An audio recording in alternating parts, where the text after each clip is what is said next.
God, praise God. God is good all the time and all the time. God is good. Praise God, praise God. Isang mapagpahalang araw po sa bawat isa. Sa pagkakataong ito, tayo po ay dudulog, lalapit sa ating Diyos na buhay ng may pananampalataya na kung saan may dalawa o tatlo na nagkatipon sa kanyang ngalan. Naroon siya sa kanilang kalagitnaan. Sa araw na ito, tayo po ay dudulog sa Panginoon sa ngalan ng bayan ng Abulog sa probinsya ng Cagayan. Ating hihilingin na maitatag ang altar ng ating manunubos sa bayan ng Abulog. May mutag sa atong mga kaigsuunan diha sa Visayas ug sa Mindanao. Bisan pa kadtong atong mga kaigsuunan nga anaa sa Luzon ug sa laing nasod. Dalaygon ang Ginoo sa walay katapusan.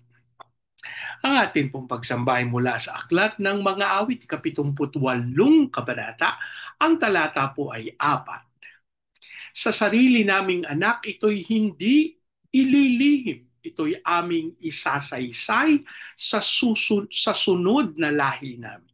Mga gawang tinutukoy ay lubhang kahanga-hanga na si Yahweh ang gumanap, mga gawa niya dakila. Sa sarili naming anak, ito'y hindi lilihim.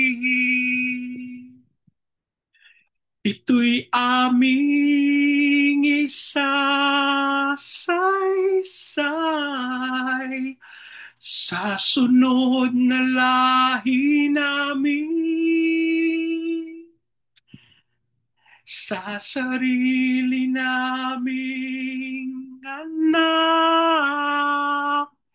ito'y hindi lilihim. Ito'y aming isasaysay sa sunod na lahi namin. Mga gawang tinutukoy ay lubhang kahanga-hanga na si Yahweh ang gumanap.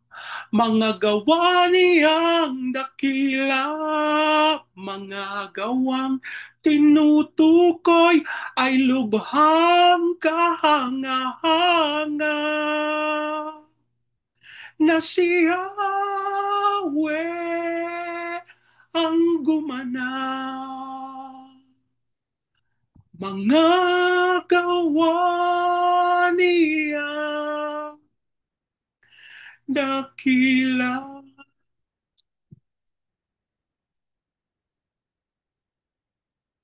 Ama naming Diyos na makapangyarihan sa lahat, kami po'y nagpapasalamat sa pagkakataon na minsan pang makadulog at makalapit sa iyong banal na harapan. Ama, kami po'y nagpapakumbaba, humihingi ng kapatawaran sa lahat naming pagkakasala.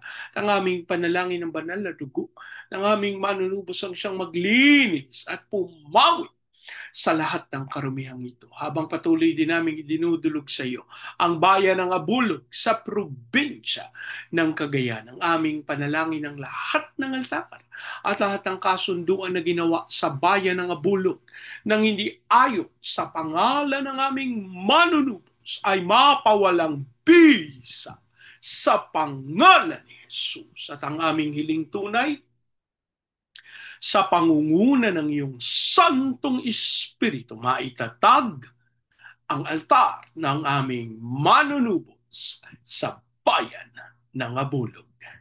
Maraming salamat po. Ang aming pag-asa, tinugon nyo at tinanggap namin ang aming panalang sa pangalan ng aming Panginoong Yesus. Amen. Amen. Amen. Amen. Amen. Amen. Amen. Amen. Praise God. Praise God. Ang ating pong pagbulay ay mula sa Aklat ng Genesis. Sa 30 kabanata, ang talata po'y 22 hanggang 24. Sa wakas, nahabag din ng Diyos kay Raquel at dininig ang kanyang dalangin.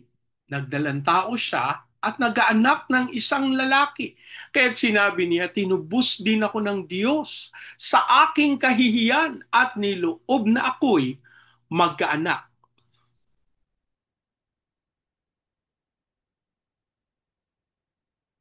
Tinawag niyang Jose ang kanyang anak sapagkat sinabi niyang ang kanyang anak, sinabi niyang sana'y bigyan ako ni Yahweh ng isa pa. Praise God! Ang Diyos po ang magpala ng kanyang buhay at makapangyarihang salita. Ang bahagi pong ito ng banal na kasulatan ay tumutukoy sa katugunan ng Diyos, sa kahabagan ng Diyos kay Raquel. Si Raquel po ay asawa ng nunong Jacob na hindi nagkaanak sa napakatagal na panahon. At nung pagkakataon na siya'y nagdalang tao, ang sabi niya, tinubos ako ng Diyos sa aking kahihiyan at niloob niyang ako'y magkaanak. Alam niyo po, dapat nating maunawa na sa lahat ng pagkakataon na tayo'y nangangailangan, hindi nagkukulang ang Panginoon. At sa mga pagkakataon na tayo po ay nag-iisip, nasaan na ba? Bakit wala pa? Alam niyo po, ang Panginoon sa kanyang kabutihan ay naging napaka mapagtimpi sapagkat tunay ipinagkaloob niya yung panalangin. Alam niyo po, ang inyong lingkod, dumanas din. May mga dalangin din ako na bago dumating, na bago ko naangkin. Napakatagal na pagkakataon. At alam niyo po, seryoso, sapagkat sa aking kaisipan, hindi na siguro darating. Iyon na po, yung aking naging kaisipan, ano po, hindi ko na siguro tatanggapin. Wala na, wala nang pag-asa. Ano po, ganun po yung aking kaisipan sa aking sarili lang. Kasi, alam niyo po, ito yung kamalian ng hindi tunay na pananampalataya sa Panginoon. Kasi, nagsasabi ka, dumadalangin ka sa Panginoon. Pero sa katotohanan, yung pansin mo, wala talaga sa Panginoon kung hindi nandun sa biyaya. Alam niyo po, ang katotohanan, kaya kailangan nating maunawa ang pagdating ng pagpapala galing sa Panginoon sa kanyang panahon. At dapat ang ating pansin, hindi doon sa biyaya, kundi sa nagkakaloob nito. Dapat po maliwanag yan. Ang ating pansin, hindi sa pagpapala, kundi sa Panginoon. Kasi naman, ang tagal, Bernie. Alam niyo po, sabi ko nga sa inyo, nung ako din dumaan sa katulad na sitwasyon, sabi ko talaga sa Panginoon, mga gaano katagal po ba to bago ko matanggap? Sabagat kasi po sa kaisipan natin, gusto natin agad-agad. Gusto natin mapanghawakan natin agad. Ano po? At sa pagkakataon na tayo po hindi natin nakikita, naiinip na tayo, gusto na nating tumigil. Gusto na nating wag nang manampalataya. Pero ano ba ang mahalaga? Ano ba ang kailangan? Kailangan nating lagi-laging tanggapin. Kailangan lagi tayong nakatingin. Kailangan ng ating pansin ay nasa ating Diyos na buhay. At alam niyo po yung posibilidad ng pagkilos ng Panginoon sa ating buhay, mangyayari yan kapag tayo umasa ng buong puso. At yan, magkakaroon ng kapupunan, kakumpletuhan sa ating buhay kapag tayo'y nagtiwala. At yung ating pansin sa Kanya nakatuon. Ano yung sabi ni Raquel? Ang kanyang ipinangalan sa kanyang anak ay Jose, na ang ibig sabihin sa Hebreo, sana'y bigyan pa ako ng isa. Katatanggap lang, no? Pero yung kanyang pananampalataya, meron pang isa. Alam niyo po, ito yung napakagandang pagtitiwala sa Diyos. Na samantalang na angkin na natin, hindi tayo titigil ng pananampalataya at pag-angkin na tunay tatanggapin natin ang ating mga panalangin. Tumulog po tayo sa ating Diyos na buhay. Kami po ang may nagpapasalamat. Kami po ang may nagpupuri sapagkat tunay walang katulad ang iyong katapatan. Sa mga pagkakataon na kami po ay nainip, nawala ng pag-asa, nawala ng pananampalataya, na natili po kayong tapat. Kami po ay humihingi ng kapatawaran sa mga pagkakataon na aming ninais na wag nang magpatuloy ng pananalig sapagkat mukhang wala naman. Lord, patawarin mo po kami. At ang aming dalangin tunay, ang iyong Santong Espiritu ang siyang patuloy na gumabay, sumama, ingat at magkaloob ng iyong karunungan sa amin upang tunay ang lakaran namin yung landas na iyong itinalaga. May dinadalangin sa iyo yung mga panalangin na matagal na naming hinihiling. Ang aming kahilingan sa iyo, kalooban mo kami ng kaunawaan patungkol sa mga bagay sa panahon.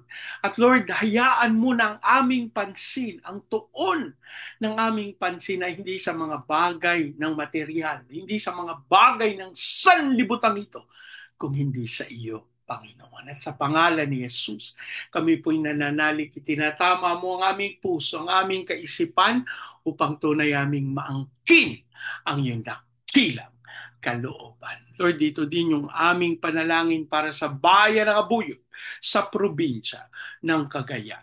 Ang aming hiling, Lord, sa bayan ng Abulog, kumilos ka ng may kapangyarihan. Dasal namin ang kaunawaan. Dasal namin ang pagmamahalan. Dasal namin ang patawaran sa katawan ng aming Panginoon sa bayan ng Abulog. At ang aming hiling tunay, sa pangunguna ng iyong Santong Espiritu, maitatag ang altar ng aming manlulubos sa bayan ng Abulog. Sa ganitong paraan, Lord, let the fire of revival remain sa Abulog. At sa pangalan ni Jesus, hayaan mong dumalo ito sa Baguio City, Cagayan de Oro, Legazpi, Lipa, Manila, Pampanga, Pateros. Kilusan mo po ng may kapangyarihan ang mga bayan na ito na iyong tinawag sa iyong kalooban. And Lord, we pray for the gatekeepers. Ikaw ang mag-ingat, magbantay, at patuloy na mag-udyok sa kanila na ganapin ang iyong panawagan. Dasal din namin ang pagkilos mo, Lord God, ng may kaunlaran, at hayaan mong dumalo ito sa buong Luzon, Visayas at Mindanao. Pahintulot mo, Panginoon, na maging makapangyarihan ang iyong pagsama sa aming pinakamamahal na bayan upang maganap namin yung tawag mo to be the launching pad of the gospel, to be a missionary, sending country, and to be the America of Asia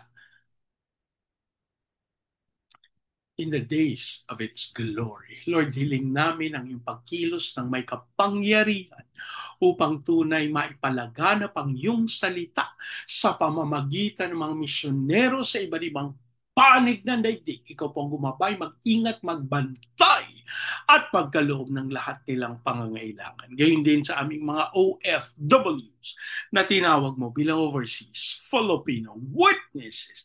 Yan mong sila'y sumaksi sa iyong kabutihan at lumakad sa iyong kabanalan. As we also pray for the fulfillment of your purposes sa aming pinakamamahal na bayan, Panginoon, sa aming President Marcos, Vice President Duterte, sa Senado, Kongreso, Judiciary, Military, Police, Local Government.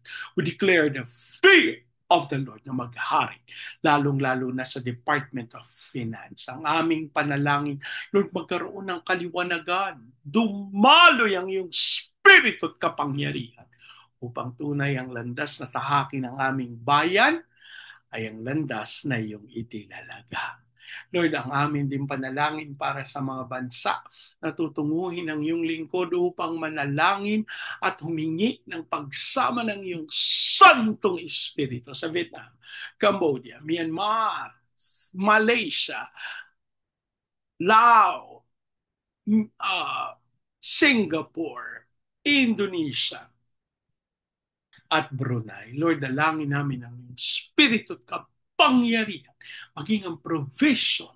Lord God, ang aming pananampalataya hindi paraan ng tao, kung hindi ang iyong Espiritu at kapangyarihan ang dadaloy sa mga bansang ito. Kaya hindi, Panginoon, sa Hong Kong, Macau, Taiwan, at Lord, ang aming dalangin ng fire of revival sa Amerika, South Korea, North Korea, Russia, at Brazil. Dasal din namin ang iyong pagkilos ng may kapayapaan sa bansang Israel. At ang aming pananalig tunay kang patuloy na mag-iingat at sasama sa kanila. Maraming salamat po. Ang aming pag-asa, tinugon mo at tinanggap namin ang aming panalangin sa pangalan ng aming Panginoong Yesus. Amen. Amen, amen, amen, amen, amen, amen, amen. Praise God. Praise God. Sa pagkakataong ito, yan niyo pong salitain ko ang basbas ng Panginoon sa inyo at sa inyong sambahayan. I declare the everlasting love of the Father. I declare the unending blessings of the Son. I declare the sweet, sweet, sweet fellowship of the Holy Spirit now and forever. I declare this new house and lot with parking, with a new vehicle, and with a flourishing business.